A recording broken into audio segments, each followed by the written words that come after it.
Hello, hello. What's up, y'all? Thank you for tuning in to Soulcast. This is a podcast where we allow the soul to broadcast information, knowledge, wisdom, quotes, opinions, and so much more. Reminding everyone who is listening that this is only, and I mean only, for informative purposes. I only speak from my own experiences, okay?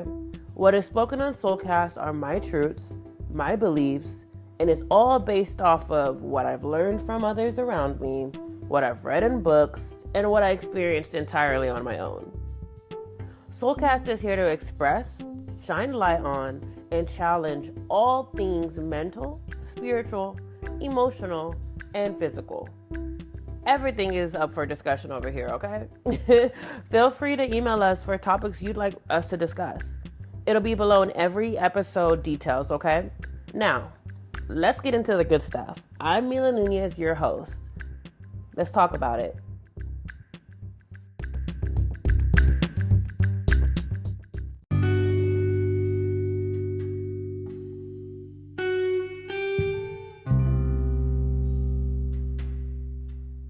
Hey y'all, quick disclaimer. I wanted to give you this trigger warning just in case someone does get triggered or feel emotionally, mentally, spiritually, physically uncomfortable. We will be discussing topics such as grief, loss, death, trauma, sexual assault, domestic violence, anything that can be very traumatic to someone's emotional, mental, or spiritual well-being. We just wanted to give you this quick little update just so that you can prepare yourself. Thank you for tuning in. Let's get into it.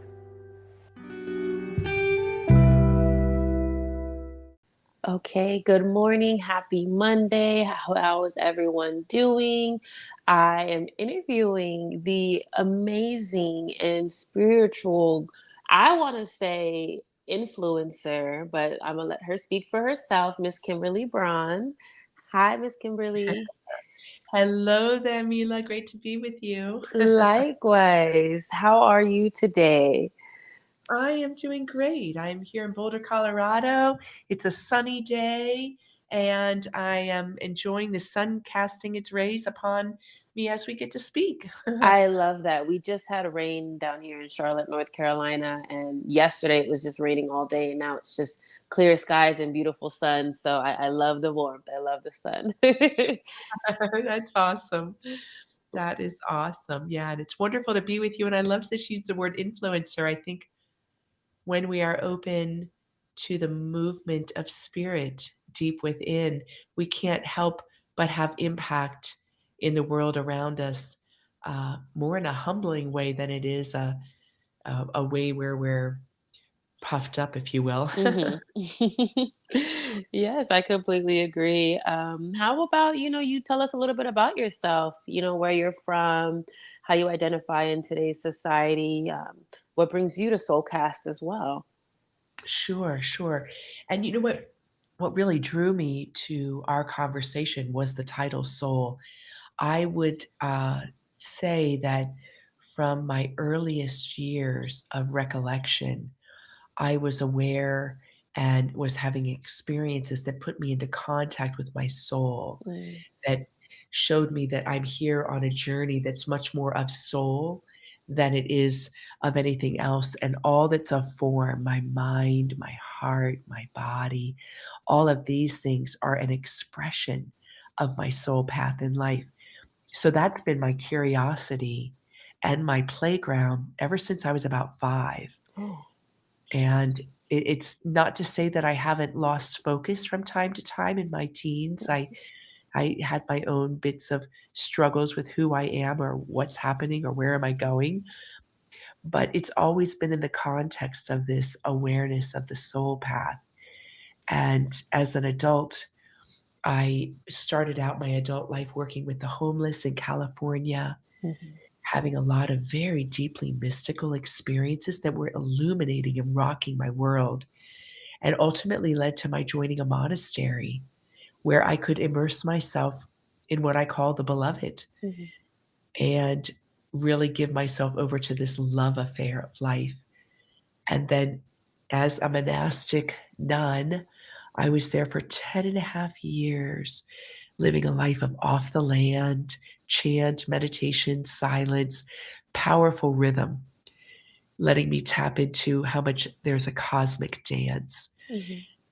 Yep, and in it, I ended up my book that just came out is all about later in my life as a Carmelite nun of building a monastery, and that was all just the flow of spirit coming through me and putting me in a position to be the main facilitator of it and witnessing the miracle of it happening. Mhm. And it impressed upon me that we are capable and called to so much more than what we could possibly realize. So much more. And then at the completion of that was the completion of my time as a monastic. And I went forward, did seminary training, got my master's in psychospiritual development and theology. And the past 22 years, I've just been of service to the awakening process for human beings. Mm. I love that. I love that you touched back on to understanding that this is a soul's journey, and making note of the fact that yes, we get distracted, we get derailed, right? And somehow we end up coming back to that version of self, or learning who we are, what our soul wants and craves and desires, and then finding a home that you can feel safe to explore that in and develop in the route that you want to go. I think that's beautiful. I love that. Thank you. Yeah, very, very fortunate to feel myself very guided in life. Mhm. And it doesn't mean that there haven't been moments that there's been great darkness or Mhm. uncertainty, because part of the emergence on our soul path are periods of darkness and emptiness. Mhm. Just like nature has its seasons, we do as well. So, but for the most part, in the major parts of my life, I feel very, very, very guided. Mhm. And let's talk about the guidance part. Obviously, guidance in life, in different practices, whether it be an organized religion, whether it be a spiritual route or Eastern practice versus Western. What do you mean by guidance for those listening? My gosh, that is a terrific word, right? Hmm. So I think it means a lot of different things. And I would postulate, if you're listening, that it's a good place to start with a question: what is guidance to me? Mm. For me, what guidance is I believe that there is some sense of some uncreated, ineffable, benevolent source. I don't use the word God so much anymore because God conjures up ideas that aren't quite my truth, Mhm. but it is a good pointer if we understand that it's really just a concept. And guidance is the agency by which this life source that's ineffable steps in and participates with us in the creation process and lines up support. And that support could be through our intuition. That support could be in synchronicities happen. It could be through our angels and guides. I get a lot of guidance through uh, formless beings in other realms. That guidance could happen by the way events line up. That Mm. guidance could come through a conversation, but opening to a possibility that we are cared for in such a way that we are receiving support in the form of guidance is very liberating. That's what I'm Mm. talking about in general. Okay. And how do you allow yourself to accept the guidance, or at least be aware of the guidance being given to you? Because a lot of us, if we're not tapped in or in tune with ourselves, or open, right, we're not essentially going to see the guidance, hear the guidance, and understand the guidance. So what are steps and ways for someone to be able to start accepting the guidance and being open to it? Right? And awareness, I think, is a great word. Mm. So I do think that each of our path is a bit unique, but what is I have found, because I've worked with probably 100,000 people, Mhm. is there are some things that I have found that are universal. The first universal thing that I have found is that at our very center is a pulsing source, that we live and move and have our being Mm, in an uncreated source, and it's right there within ourselves. And we can develop the capacity and the skillfulness to drop into that part of ourselves. mhm, So, first, it comes from understanding that that is there, that it's part of our essential nature, and it's not something we have to seek or strive for or grasp after. And second, that we can develop capacity through tools.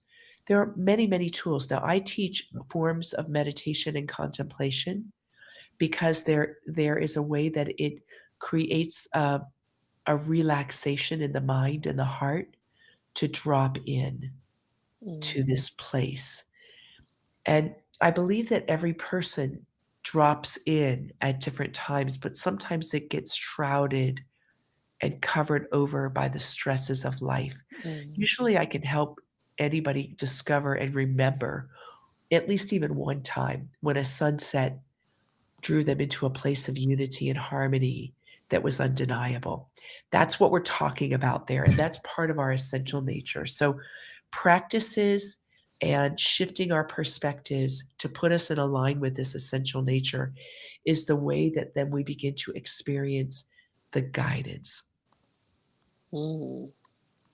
I love that, and I love that you mention about how it's just our natural being, right? We're getting into sun and nature and like accepting that there's going to be downfalls, and like shifting your perspective is important because we were trained to believe that what we were domesticated and learned and taught growing up as a child is like that's the only way to think about things, and living in a society that also focuses on specific things that differ from other societies in different countries and belief systems, right? And to understand that we have the power to look within and kind of see what that guidance is for us and where we need to go, and in relation to ourselves, right?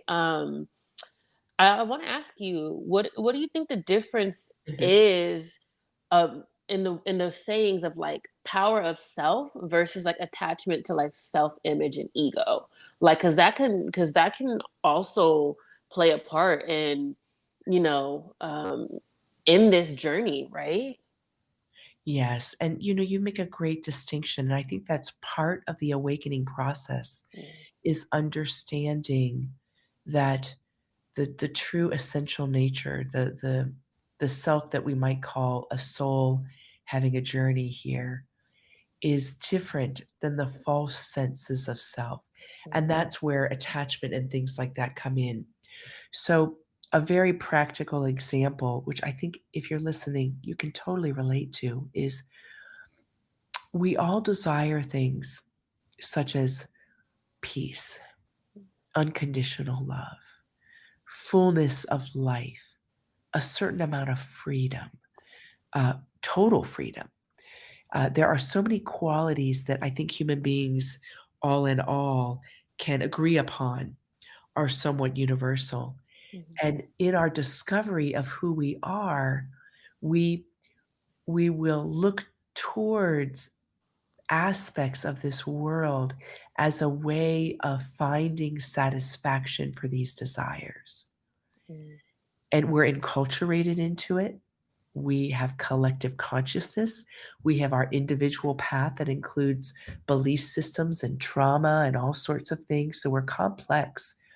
And in that, a lot of times we sell ourselves short.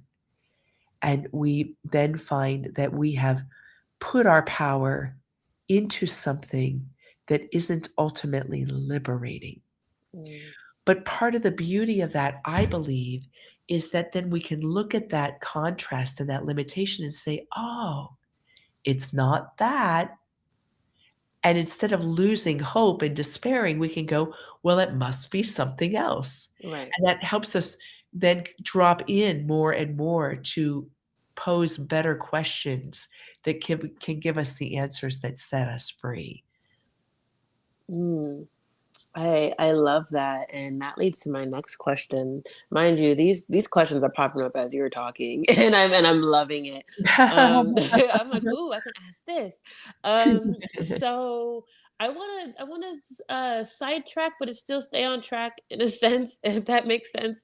Sure. Um, what do you okay? So what are your thoughts on those who associate spirituality with like cults and all the like the negative like the negative they're putting a negative filter onto it, right? What do you think that comes from? Do you think that's like rooted in fear, or just what are your thoughts on that? Sure. Yeah, it's a provocative question. Mhm.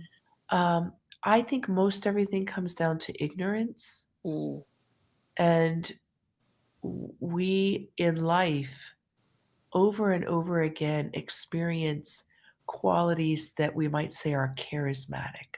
mm, And if I were to look at various cults and movements that have a leader, a leading point, most of the time that leader is very charismatic. There's something in them that's like a magnet. mm, And sometimes that's authentic. Sometimes they're a magnet, like Gandhi was a magnet mhm, for individuals wanting to step into whatever he was doing. And he was honest about his path and shared his challenges and his fruits of his self-realization process. mm, But charismatic or charisma isn't a sign of spirit. It's a personality trait. mm, And we also find that there are founders of movements that are very charismatic that are a magnet as well for something that may be ideal, a true noble aspiration, but they themselves are not authentic in it. They mm, themselves are still propelled by a lot of trauma, fear, and ignorance, which manifest as other things such as arrogance and delusional behavior and things like mhm, that.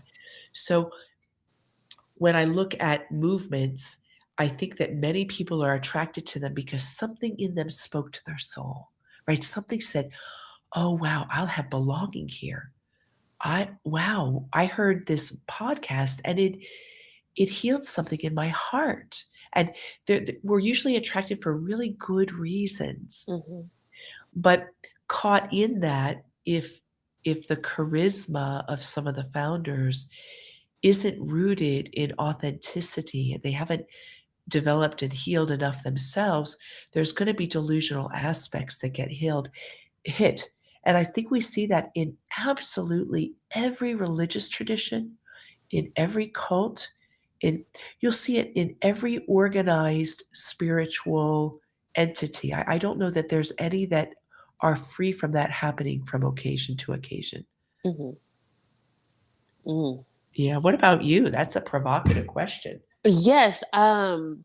So I only ask because I have a lot of different types of individuals in my life, and now me being in a different environment. Again, I'm from San Diego, California, and I now live in Charlotte, North Carolina, and these are two different environments. And there are practices also, where I grew up, my family grew up Catholic, and my mom decided to join different organizations, and then just decided to just reconnect with self, right? And then giving us us being her children, like that freedom to kind of decide who we want to be and search for any community we want. And with that freeness, it can lead you in many different ways, right? And different practices in different cultures, right? Where brujeria is based um, in a different culture, and hoodoo voodoo, all these other things. And then there's cults that create a different type of organization, so like learning that there's so many different types of movements out there, and then kind of looking for the like the main reason, the vow that they made, right?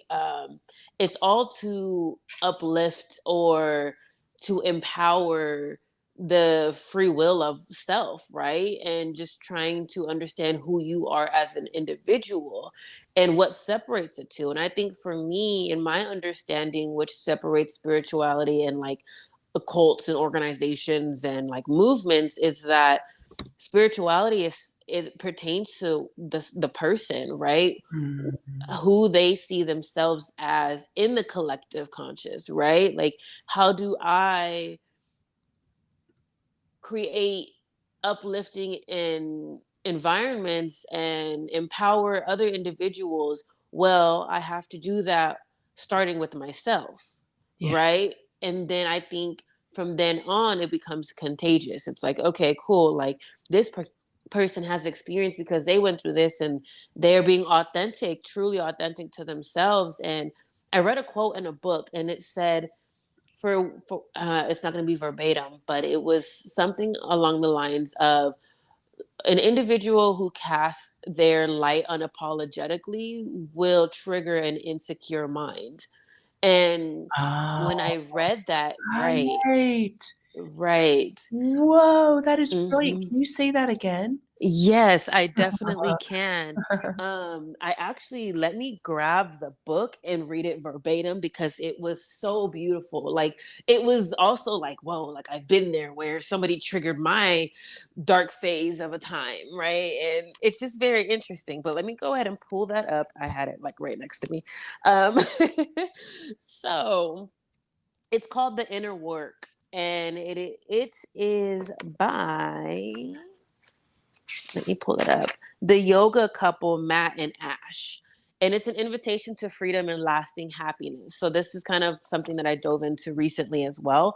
But the quote says, seeing someone else shine their light unapologetically can really trigger an insecure mind. Yeah, wow. Mm-hmm. Right, right. And you know what's interesting about that, is for quite a number of years when I first left the monastery and then I went through seminary and then I was on ministry staff at a church, then I Mm-hmm. started my own company back in 2006. I was very, very concerned about not building a following Mm-hmm. because I didn't want to repeat the patterns that happen in our world of people displacing their power, displacing their autonomy. And in a way, that made financial security very challenging for me because if I'm doing what I'm called to do and I'm not wanting to build a following, that doesn't make it really easy to Mm-hmm. make it in the world. Um, and I had to come to a place of holy indifference. But it's really, really important. I see so many individuals. Many are women that I'm meeting, but I won't lean into it just being women. It's just that I happen to know many women Mm-hmm. who are bringing forward new spiritual paradigms, new forms of being part of a spiritual community that decentralize the wisdom, Mm-hmm. decentralize the transmission, partly because it can create a healthy, balanced ecosystem for people to discover themselves, Mm-hmm. and secondarily to avoid repeating the guru patterns that we have. Mm-hmm.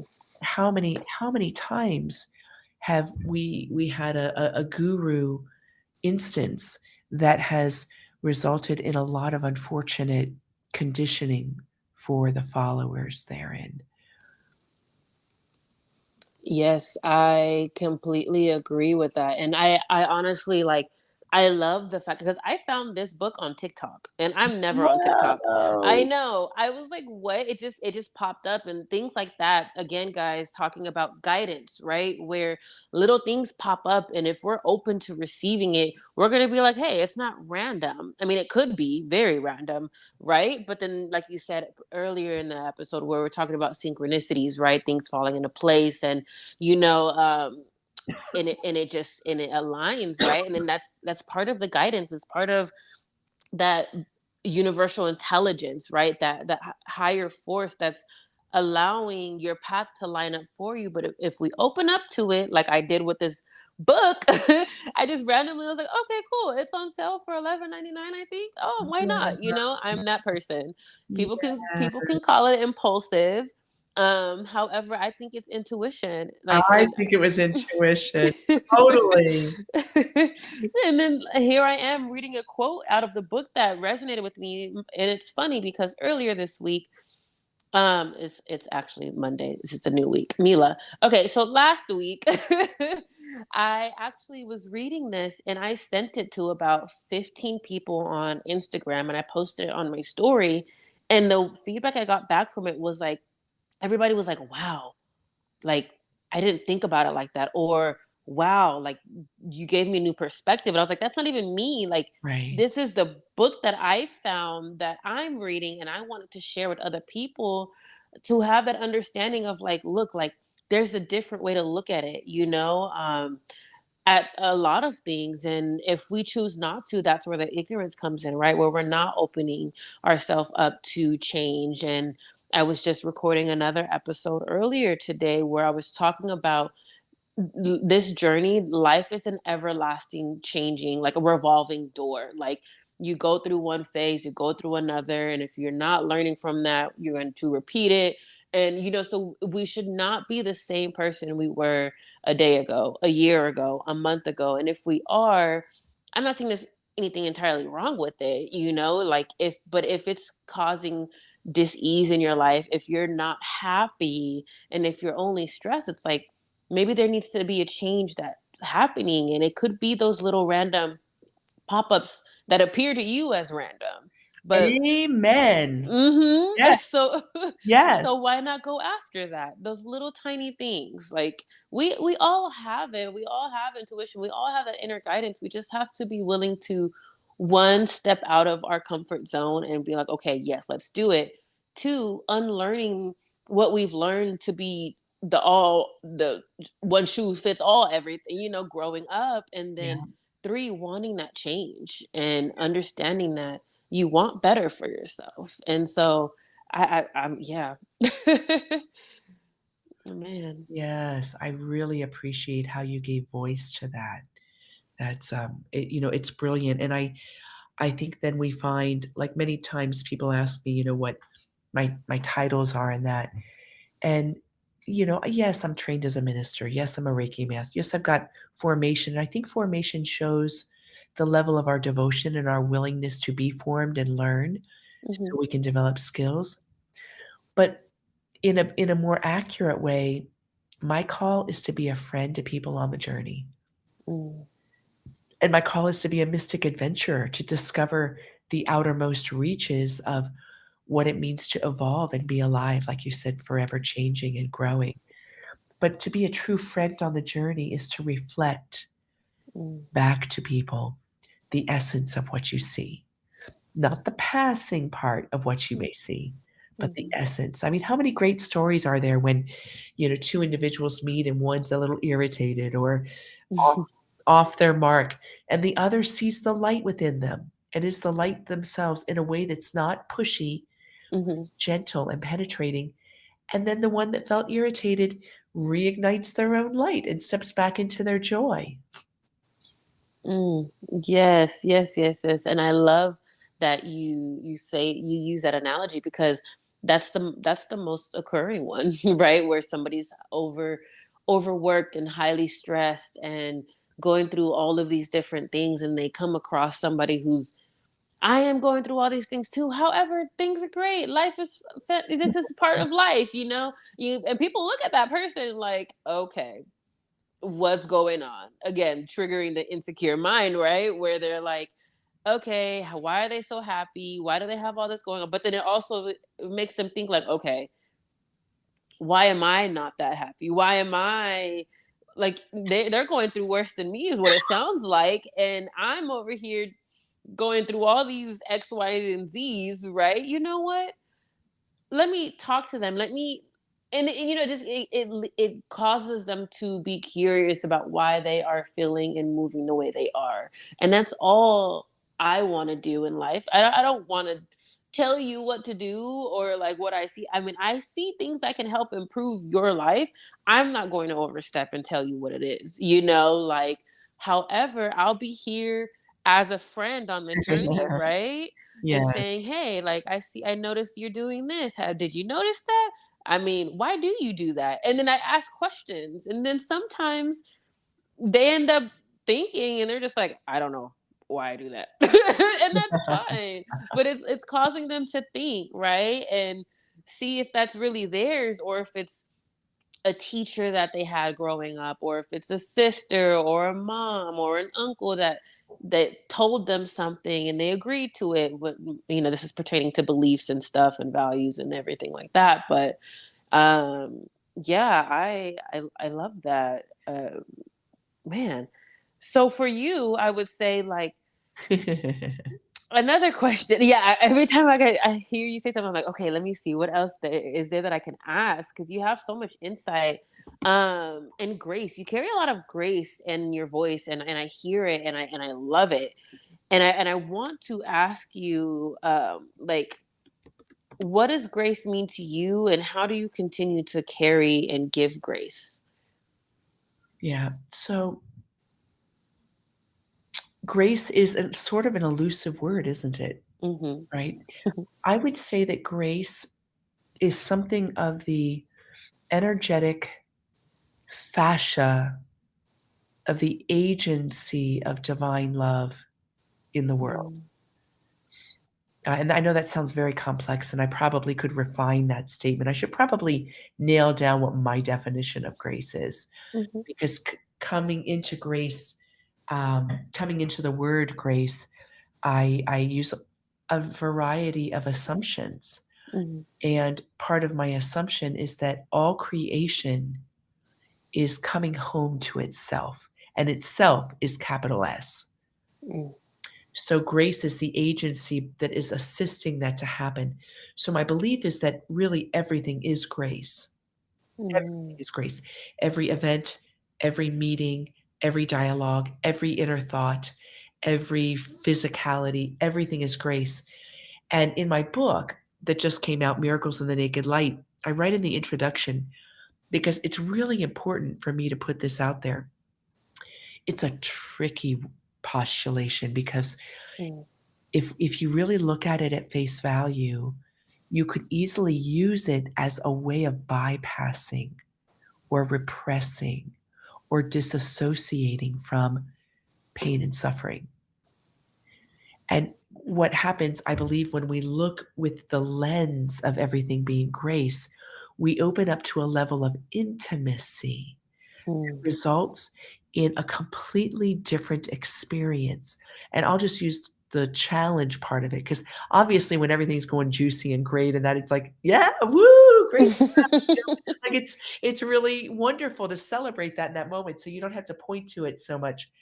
But when we've got challenge, loss of somebody we love, betrayal by a friend, um, destruction of a belief that we thought was really important, things that challenge us, a period of darkness, a period of difficulty, financial loss. When these things arise, how do you actually say everything is grace? What mm, we do is we let that be the way that we ask different questions of it. mm, Uh, and then we let it be a way that we learn about ourselves. For instance, I've got this story is coming to mind. Do you want me to tell? It's a story from the monastery. yeah, of course.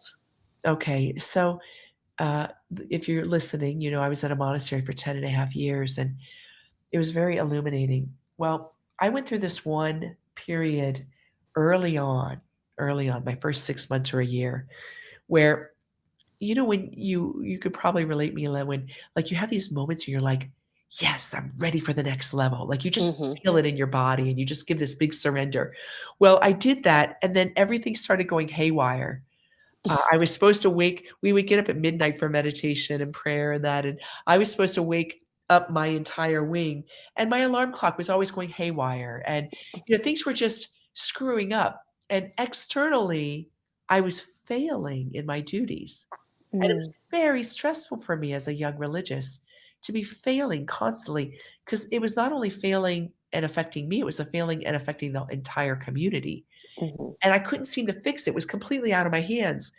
And one of the things I kept doing is I kept leaving this tabernacle light on, the lights that go on in the chapel and the choir, and that it was my role to turn them on and off. And I kept leaving them on.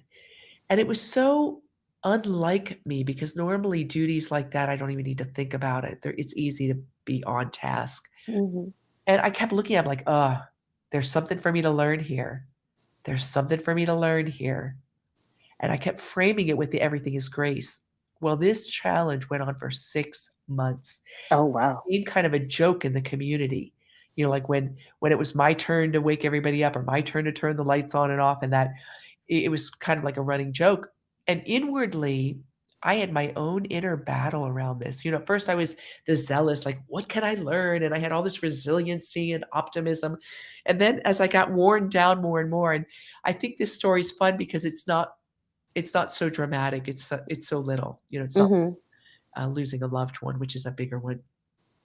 I went through all these phases of all these different emotions and responses, and ultimately, I began feeling just sadness. I began to feel like there was something wrong with me, that Mm. I couldn't learn my lesson, that I was a Mm. failure in learning the lesson because I saw that in my mind, if I learned my lesson, I wouldn't fail in my duty anymore, which is very superficial way to look at our Mhm. spiritual life.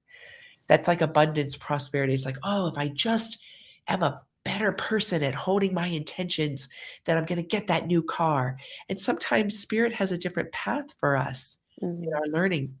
Well, I was kneeling in my meditation one day, and I just let myself feel my discouragement. Mm. And my discouragement existentially took my soul on a journey where I felt like I was just plummeting downward into Mm. darkness because I felt like a failure, and it was hitting my hidden wounds Mm. of measuring failure and success in egoic ways. And as I was plummeting down, I had this experience of these big, massive, eternal wings coming and catching me. Mm. And as I felt myself caught and held, inwardly rushed through my body and my mind and my heart that there is nothing I need to do or to say or to accomplish. It doesn't matter whether I fail or don't fail, whether I'm this or whether I'm that. I am always held in the loving embrace of the divine. Mm. And that was my lesson. And when I surrendered to that and I had that experience, I was washed of ways I doubted that, not conscious ways, but unconscious ways.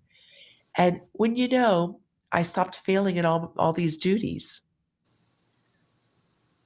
So so I was fine with the light and fine with waking people up, and everything fell back into place.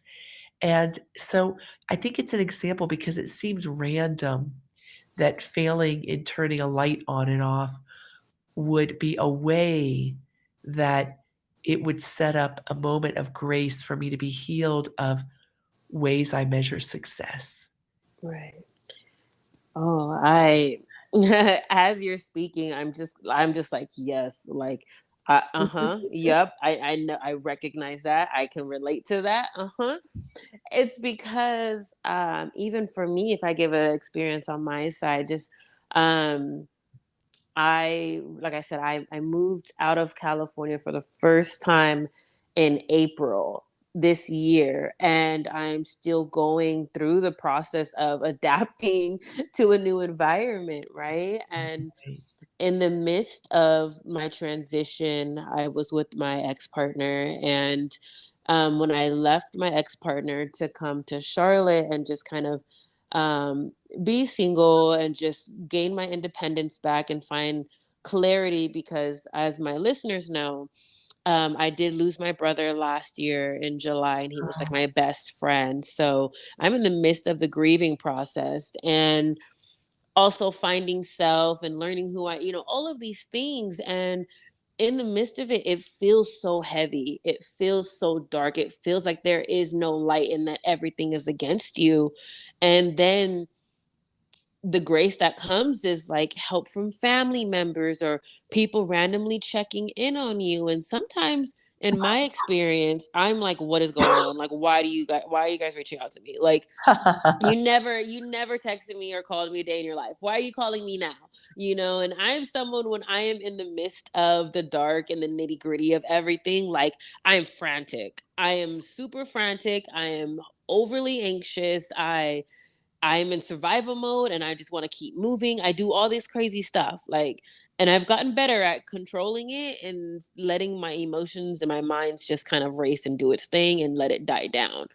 But in the midst of it, those who can relate and are listening, um, it takes a little bit of time for us to open up again to the grace, right? And being like, okay, I have a family member who's helping me, and I have people checking in on me, and that's the grace, that's the light, that's the guidance, that's like, hey, we're here, don't forget that it's going to be okay. It doesn't feel like it right now, but it will be.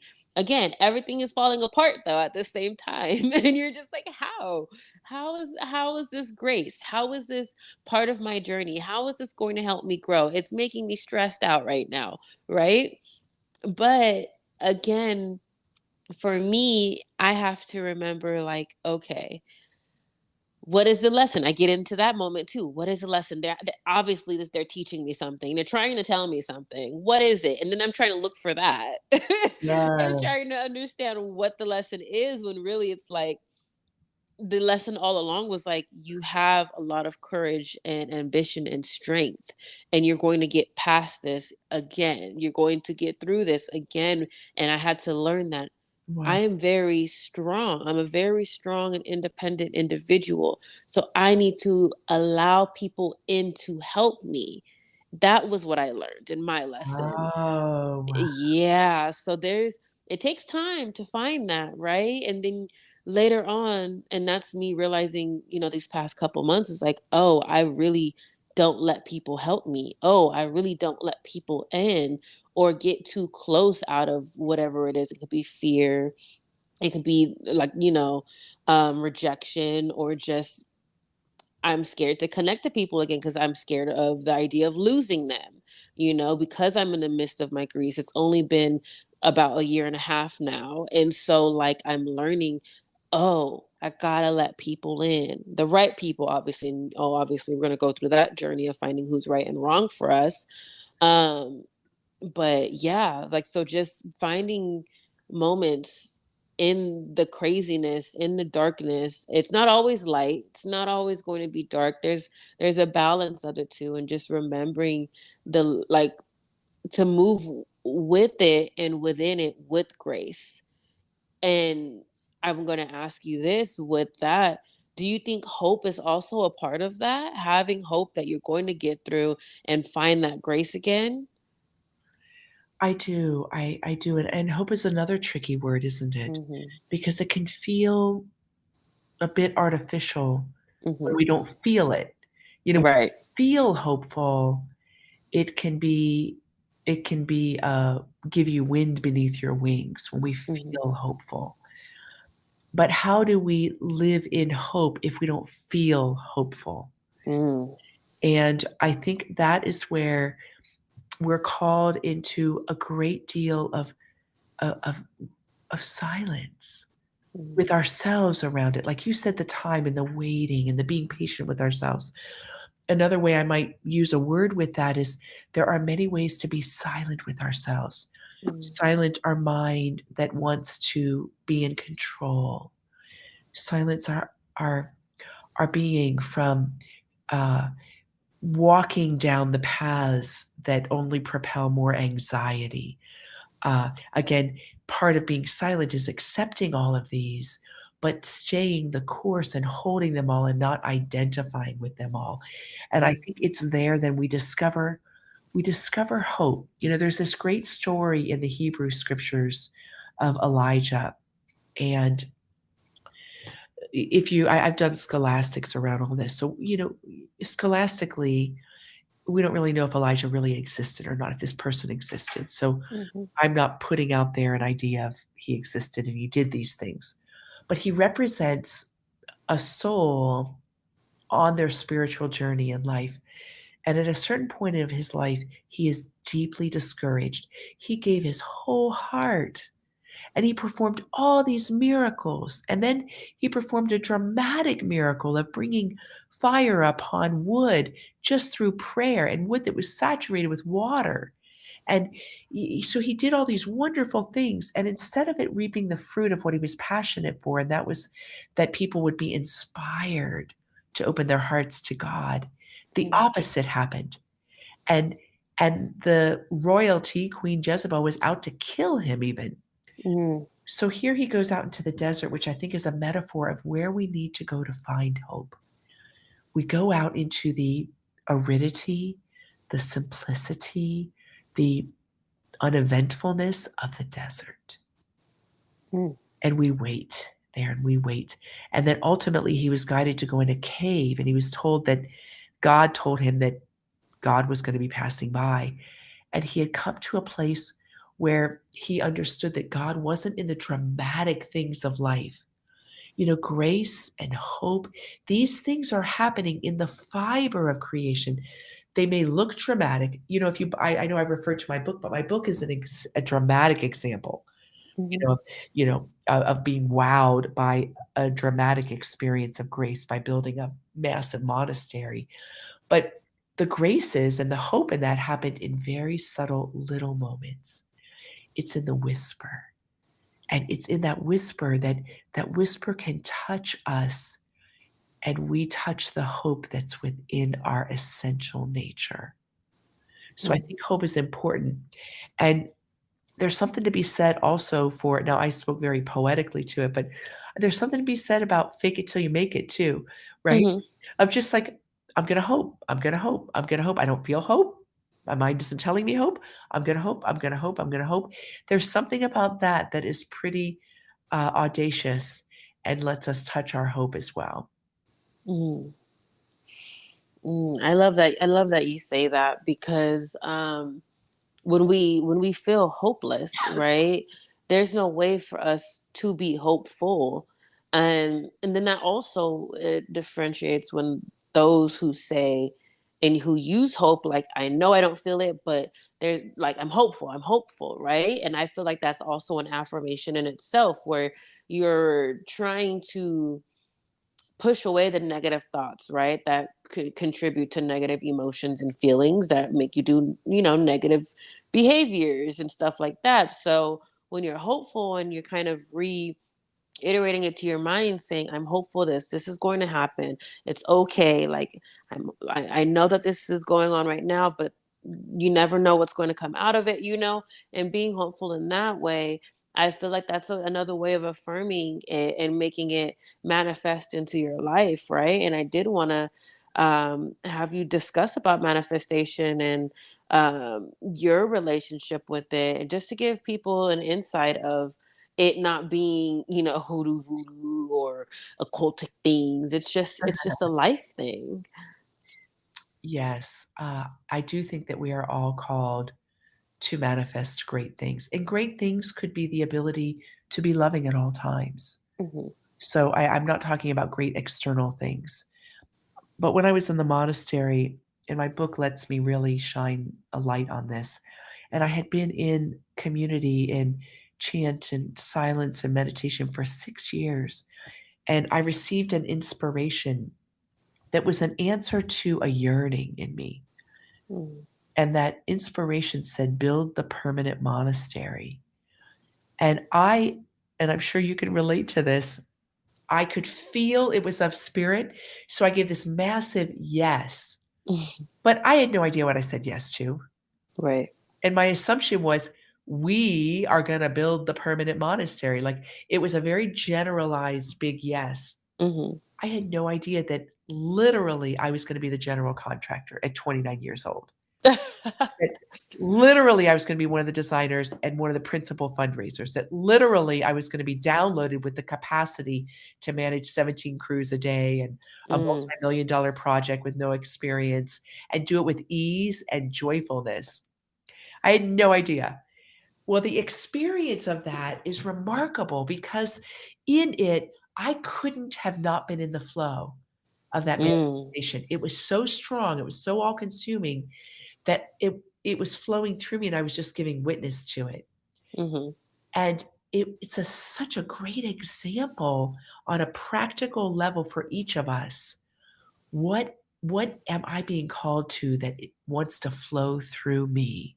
mhm, Because that's how we build a world of peace and progress and love and harmony and freedom, is when we answer that individual call. That means we matter so much. And mhm, I think there's a lot of low self-worth in our world. A good reason that I think we can believe that is look at how amazing Brené Brown is out there mhm. speaking about shame, and that I don't think that she would be so provocative and so powerful if it's not speaking to a wound that exists in our psyche. Right, right, right, right. Man, yeah, I speaking like it's funny because sometimes with myself, I'm like, why do you keep telling people your story, Mila? Why do you keep, and yourself as an open book? Why do you tell people your experiences and what you've went through and you talk about it so like seamlessly and they're like, whoa, that's crazy. You went through that. And it's like because it's not that cliche saying of like if I've got through it, you can get through it, but it's more so like it's enlightenment, right? It's like, hey, like you are more than what you've been through. You what you've went through is creating the beautiful person that you already are and just developing even further, right? And when you're able to heal through it and grow through it, you're able to become this higher sense of self, and you have a lot more love for yourself. And so the reason why people speak on these kind of things and you know getting ourselves to be more open and vulnerable to the world and transparent and authentic, it allows us to enlighten others to also tap in with themselves and see their highest potential, right? Because we see the light in them and we know that with the shame comes healing, right? With the guilt comes prosperity. Like we can grow through it all. The Without the good there's no bad, without the bad there's no good. It's a light and dark, it's a black and white, it's a gray area, it's all in one or none at all. Right? So Yes. it's just very interesting that you know I find it sometimes for me, I get kind of frustrated because I'm like, I why don't they see what I see in them? Like why can't they see it? And it's one of those where it's like, okay, well, people have their own path, people have their own journey, people have different focuses, and that's okay, and all I can do is control who I am and how I portray myself or allow myself to shine bright in the world or not shine bright in the world. And just, like I can only control and have power over myself, and what that does and how it helps and inflicts on other people. Um, is how they allow it to. And obviously I'm responsible for how I show up, and I never want to do any harm intentionally for sure, but I also want people to understand and listen and hear me when I say this, is that the reflection of self is very important, because if we have an understanding and an awareness of who we are as an individual and where we need to work on where we need to work on things for ourselves to be a better individual, will also improve and enhance our life, our well-being, and our relationship with others. Yes. Yeah. Mhm. Yes. Amen. Yes. Amen. Amen. I love it. Yeah, me too. I was going to ask, do you have like any words of encouragement to those listening before, before we hop off, and just any suggestions or advice or recommendations for those listening today? Try on the lenses of looking at your entire life Mm, as an expression of grace and look out onto the world and say everything is grace. Just try it on and mhm, if you can, let your questions about anything that happens in your life be oriented that way. For instance, if something challenging happens, we can move our language from the why me into the how is this grace? You see, that mm, question opens the heart so that you can hear spirit and be consoled.